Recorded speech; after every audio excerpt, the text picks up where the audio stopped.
Good morning. Welcome to a shockingly empty for it being rush hour Grand Central. I'm here, about to get on that train down on the low level for a 2-hour ride through the boring Connecticut suburbs, and then to go ride Connecticut's controversial attempt at rural regional rail. As I ride northeast through the Connecticut suburbs, let's take a look at the history of Shoreline East. This line originally opened in July of 1852 as the New Haven and New London Railroad, but it was soon bought by the larger New York, Providence, and Boston Railroad, completing what is now the Northeast Corridor from Boston to New Haven. However, in 1870, the fast-growing New York, New Haven, and Hartford Railroad bought out the New York, Providence, and Boston, and soon this line became a vital part of the New Haven's extensive railroad network. Starting in 1898, the New Haven Railroad started dedicated local commuter service on the Shoreline, as it had come to be known, from New Haven to New London, making stops in the small towns and villages along the way, and this line soon became known as the Clam Digger. This service survived the Penn Central merger, albeit with large cuts, and Amtrak took over the service in May of 1971. However, only a few months later, in October, Amtrak proposed ending service on the line, and after a court battle, local service stopped for the first time in over a century. However, all hope was not lost, and throughout the late 1970s and early 1980s, Amtrak's Beacon Hill ran as a commuter train in this area, but by 1981, even this was gone, and things looked bleak for the Shoreline.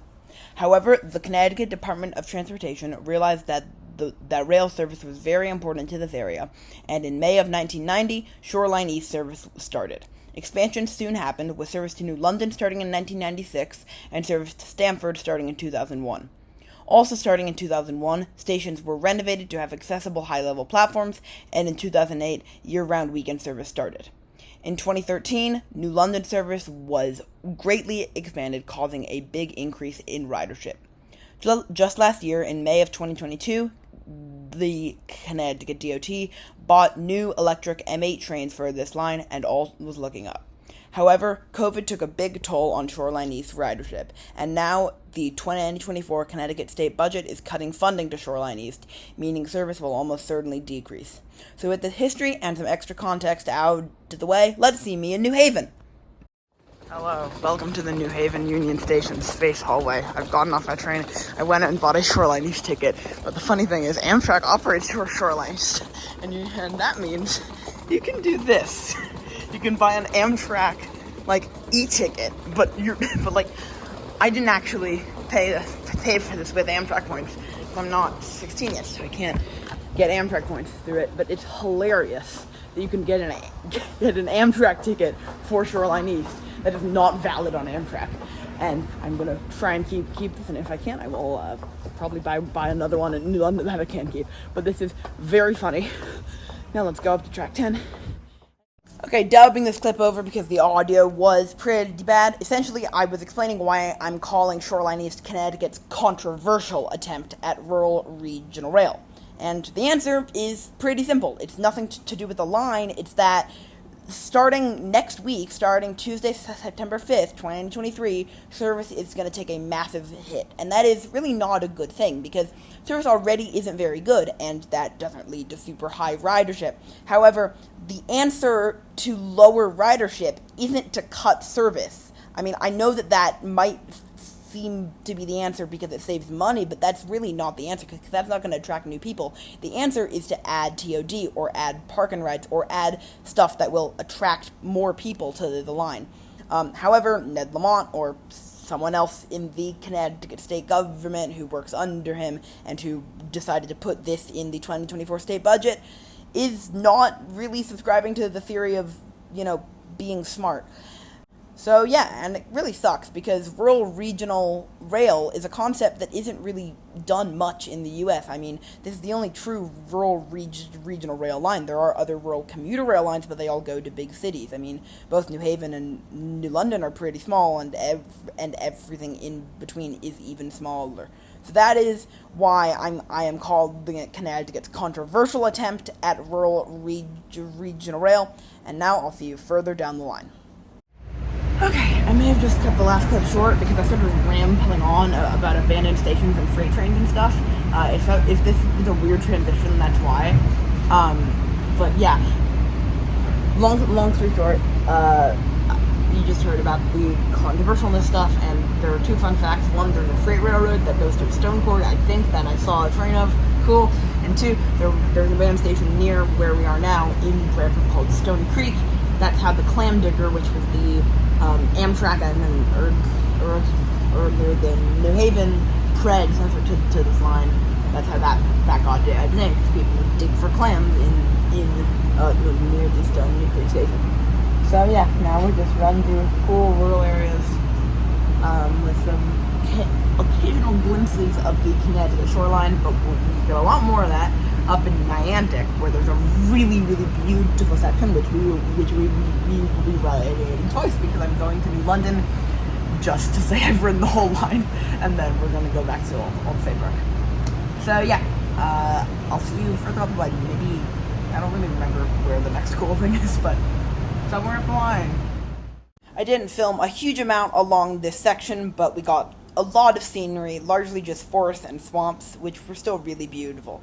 We soon stopped at Old Saybrook, so I'll see you just after there.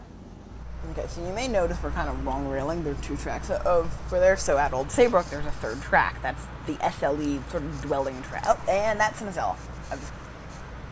I was just about to say we're probably waiting for our Amtrak train to go ahead of us across the bridge, and that was the train. So we're now going to go because that makes sense, because the Stella nearly always doesn't stop between, it doesn't stop at New London anymore. It used to. So now basically every train runs nonstop New Haven to Providence, and some even run nonstop Stamford to Providence, New York to Boston, nonstop Stella 1. Anyhow, we have to schedule scheduled trains around openings of the Old Saybrook Old Line Bridge over the Connecticut River. So now let's cut there for me to make a very cringy geography joke. Okay, we're crossing the Connecticut River. No, that's the Connecticut River there, which is kind of the border of like the end of the general New York area. And when I say general New York area, I'm saying like general New York area. New York is just such a big city that its influence spreads so far and wide. I mean, the New York metro area ends in like Bridgeport, New Haven at the farthest. But in my opinion, this sort of really marks the start of New England. I mean, I'm saying that as we've been going through rural areas, but this all is leading up to me making the cringy geography joke of, guys, I am invading New England. We're crossing the Connecticut River. Guys, I have invaded New England. I've staged a hostile takeover. Everyone from New England watching this is now under my control for the next approximately 40 minutes until I leave New England again. Yes, I am aware that joke was incredibly stupid and incredibly cringy, but oh look, nice view, okay, see you in Niantic. Alrighty, we are now approaching Niantic Beach. I am filming this coming from the other direction, because when I filmed it coming towards New London, I was I started yammering on about grade crossings, which wasn't very useful, because I said minor lane was the last one. It wasn't. I mean, I don't really know what I was talking about, but this is Niantic Beach. This is a great view over the Long Island Sound. The tracks run right along the beach. Ignore the fencing for a bit. It does end in a bit after this. So yeah, this is a public beach. I'm fairly sure. Really beautiful views. And yeah, very fun, very cool. There used to be a train station here in Niantic. There are proposals to make a Shoreline East station. Station has not, the proposals rather have not come to pass yet. But yeah, this is Niantic Beach. Very cool, one of the most beautiful places, period, on the Northeast Corridor. Hello, I'm dubbing this over because I was rambling on a bit and this video is already getting pretty long, but basically I went to New London. There were some ferries, because of course there were ferries, it's New London, and then I went into the old station building, which looked cool, had some fun stuff.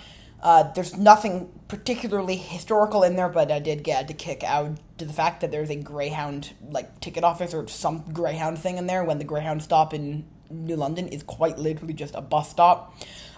There were no CT rail ticket machines, which makes sense. I think only New Haven and then other stations on the Hartford line have them. However, there was an Amtrak ticket office, and they do sell Shore Lenny's tickets. So with that out of the way, I'll see you in Old Saybrook. Hi, I got my train at Old Saybrook. I'm now crossing the bridge. There's a really good pizza place I just called Pizza Works. I've heard it's really good. Wait, this is Connecticut. I have to call it a pizza. I don't know why Connecticut dialect does that. And anyhow, it is a cool bridge. An Amtrak train passed there. There was a filmer. Didn't want to disturb them. I did get a thumbnail shot, which I probably won't use. So now we're heading out here. So yeah, I have about 20 minutes to eat my pizza before I have to take an undisclosed bus to an undisclosed location to film an undisclosed video. You'll find out next week. And no, considering that I'm in Old Saybrook and me, it shouldn't be that hard to figure out where I'm going. But yeah, if you do figure it out, you can leave your guesses in the comments and you'll find out next week. Okay. My brain sort of died for a moment, but there's a model train display here. That's the reason I came here. My brain is just completely dead. But yeah, it says New York Central, New Haven. Of course, those two merge with the Pensy to form Penn Central. This is the model train thing. There's a little train with the wonderful New Haven McGinnis livery.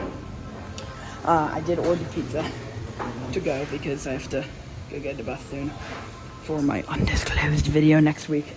But yeah, this is a really cool model train layout. Very New Haven centric. There's New Haven, there's New Haven. New Haven. Yeah, but also has some other stuff. There's a Santa Fe locomotive there. And very cool.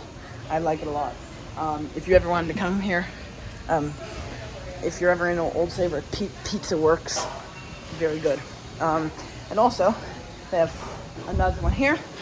This is cool. It's a live cam of the station platforms. It's cool. This is another one. This one seems to be less New Haven focused and doesn't have any active trains running on it. Still very, very, very cool. So yeah, if you're ever in Old Saybrook, come to Pizza Works. Not sponsored, but very, very cool place. Yeah, I'm going to go get my pizza, and I'll see you back out at the station or somewhere near here in about 4 hours. Wow, it's really taking me a long time to do that. All right, see you back here in about 4 hours. Welcome back to Old Saybrook Station. There's the actual station. This is the Amtrak station building. It's very echoey. There's a board with, there's a train coming. We'll see that. It does have shore lanes down there, but it's good. Amtrak ticket office, vending machine, chairs, magazine thing. Overall, cool station building. Not as cool as New London's, because that had cool, like, architecture, bro. But this is still cool.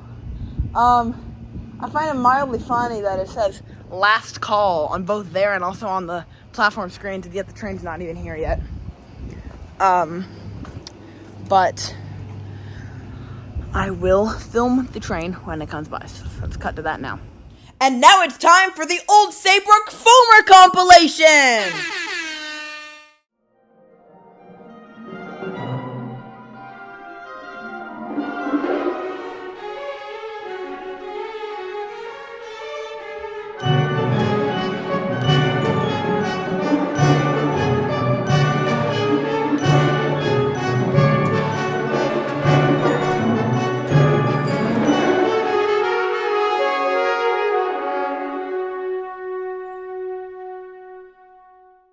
Alrighty, I hope you enjoyed that amazing Foamer compilation at Old Saybrook. I know that this is the content you crave the most.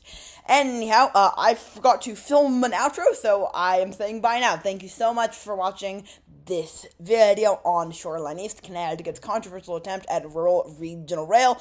And leave your guesses for next week's video down in the comments, and I'll see you next week. Bye-bye!